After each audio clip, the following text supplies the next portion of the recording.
A nail-making machine, also known as the nailer, was a mechanical device invented in the early 19th century that revolutionized the production of nails. Prior to the invention of a nail-making machine, nails were made by hand, a labor-intensive and time-consuming process. The nailer automated the production of nails, allowing for faster and more efficient production.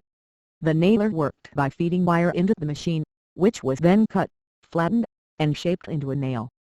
The machine could produce a large number of nails quickly and with consistent quality, which made nails more affordable and accessible for construction and manufacturing industries.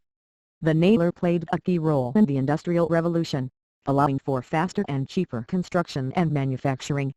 One potential improvement for the nailer could be to make it more energy efficient and environmentally friendly.